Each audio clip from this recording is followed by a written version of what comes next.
Hello, I'm glad you're here. My name is Steve Reed, and I am one of the pastors at H2O Church, and I'm also a licensed mental health counselor. And today we're looking at 3 factors that significantly impact how much disruption our hearts are experiencing. Then we're going to weave those 3 factors together into a really powerful tool. So, my mentor, Roger Shepard, says we need to treat our emotions like we would kids in the car. We're not going to put them in the trunk, but we're also not going to give them the steering wheel. Sometimes if we don't have effective tools to help regulate our emotions, it can feel like they're just grabbing at the wheel, can't it? So what we're looking at today is a tool. We're building a tool together that will help us feel like we are more in control and be able to navigate our hearts in a more fluid way. If we think about it, our hearts were really designed by God to be a conduit rather than a container. When you think about it, 1 John 4:9 lays out, we love because he first loved us. Notice that movement. We receive love from God, we experience it, and we're able then to pour it out into other people's lives. In the same way we see that same kind of movement with other dynamics in life, we receive grace from God, we experience it, and we're able to pour it out into others' lives. We receive forgiveness from God, we experience it, and we're able to pour it out into others' lives. When we receive that grace, we experience the relief, the hope, the strengthening that grace provides. And all of those things that our hearts actually can experience allow us then to pour it out into others. We could say the same thing about forgiveness, about encouragement, about hope, about peace. Our hearts are designed to experience these amazing things, have them flow through us and pour out into others. The challenge is when we experience things and we just try to shove it all into our hearts in a container and hold it in, and then screw the lid on really tight. That seems to work for a while, but it's exhausting. And it only works for a little while. Because we have to keep on figuring out new ways of making the container walls thicker. We have to figure out new ways of screwing that lid on tighter. And so we can talk more about places that our heart goes when we shove things into it, but it's those kinds of things like hopelessness and bitterness and depression, resentment, the list goes on. Today we just want to leave it at, we want to treat our hearts like a conduit, not like a container. We want to allow things to flow through it, not to keep them bottled up. So that's the first factor we want to weave into a tool today, finding ways to process our emotions instead of storing them. The second factor we want to weave into a tool today is finding ways to process them instead. That's the first one. The second one is called bilateral stimulation. Bilateral stimulation is simply activating our brains in left-right movement alternately over a period of time. God has designed our brains to process emotions and allow our hearts and our heads to work a little bit more fluidly together in the context of bilateral stimulation. You enter bilateral stimulation every night when you go into REM sleep. Rapid eye movement, back and forth. The brain is put into a state where it can move things around more fluidly, experience the emotional realities and the cognitive realities. That is where short-term memory is moved to short-term memory. It's a gift when we can offer bilateral stimulation to ourselves. And one way we can do that we're going to apply in the tool today, and that's just simply by walking.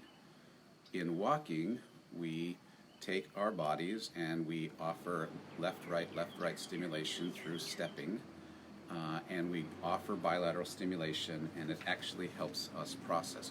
A number of people have found that when they're agitated, it just helps to go on a walk. There's a reason for that. I notice that when I am praying and feeling things deeply, I just end up standing up and walking. It helps me be able to connect my heart to my head in a more fluid way. The third factor we want to weave into our tool today is the reality of gratitude. Practicing gratitude affects us in so many different ways. It affects us mentally, emotionally, spiritually, physiologically. On a physiological level, practicing gratitude reduces cortisol. Cortisol is the stress hormone. As we reduce the stress hormone, it affects all kinds of things. Cortisol is a down regulator of immune response. So the more worried we are, the more anxious we are, the more prone we are to infectious diseases. So there's been a ton of research. They did research on war veterans that says that higher levels of gratitude experienced lower rates of post-traumatic stress disorder. In 2003, there was another study that found that gratitude was a major contributor to resilience following 9/11. Recognizing all we have to be thankful for, even during the worst of times, fosters resilience, our ability to bounce back, our ability to recover. Practicing gratitude improves sleep, enhances empathy, reduces toxic emotions like envy and resentment, frustration, aggression, regret. It's far-ranging in all the different things that it affects.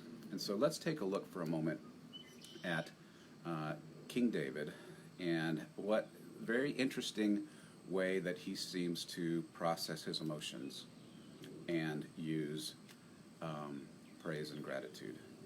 If we took a look at Psalm 22, it's very interesting in the first about half of the psalm. He starts off and he says, my God, why have you forsaken me? Why are you so far from saving me from the words of my groaning? It even feels like you don't listen to my complaints. It feels like I'm separated from you.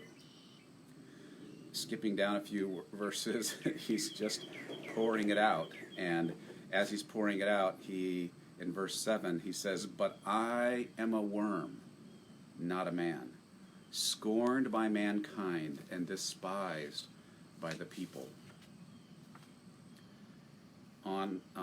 Farther on, he says in verse 16, for dogs encompass me, a company of evildoers encircles me. He's just pouring out what his heart's experience is, complaining. It's called lamenting. I'm just pouring out what is there, what my heart is actually really experiencing. And then it's almost like he pivots. He decides to shift his attention. And instead of shifting his attention on all those things that he has to complain about, which are real things, real experiences emotionally or even in life, his enemies really were surrounding him. He pivots and he starts shifting. And in Psalm 22:19 it says, but you, O Lord, don't be far off. So there's an appeal. Oh, you my help, come quickly to my aid. He's asking and appealing for help. And then by 2 verses later, he's moved into gratitude and praise. Psalm 22:22. I will tell of your name to my brothers. I'm going to brag about you. In the midst of the congregation, I will praise you. The next verse starts out, you who fear the Lord, praise him. That there is this movement that he has chosen to do from lament to pouring out, hey, I'm just going to brag on all the things I'm thankful for, and I'm thankful for you. So David seems to be able to be confident in pouring out all his laments, all his complaints, all his worries, all his frustrations. And then he seems to be able to just pivot and begin to purposely focus on good things of God and that God has given him. So let's weave these 3 factors into a tool. maybe whether you're working from home or still going into work, maybe you get a 15-minute break from time to time. And what if you took 6 minutes of that 15-minute break and you set your watch timer for about 3 minutes, and for 3 minutes you walked, and that's all you did. You walked away from where your starting point is for 3 minutes. In that 3 minutes, we've got some kind of music going on in the back here. In that 3 minutes, you just allow your heart to be a conduit. You pour out. You lament. You complain. You feel free to let it out because God is big enough to hear our complaints, just like David poured out. And then your timer goes off and you pivot. And you start walking back to your starting point. And as we start walking back to our starting point, we purposely turn our hearts towards gratitude. Things we're very, very thankful for. 1 minute of practicing gratitude at the front end feels like a long time. Sometimes 1 minute of complaining doesn't feel like that long. But it's really healthy to balance this out. So practice out for 3 minutes, come back for 3 minutes, and once you get back, just kind of notice the state of your heart compared to where it was before. My colleague Susan Larrett has dubbed this tool the David Walk, because it seems to be in step, so to speak, with how David processed things.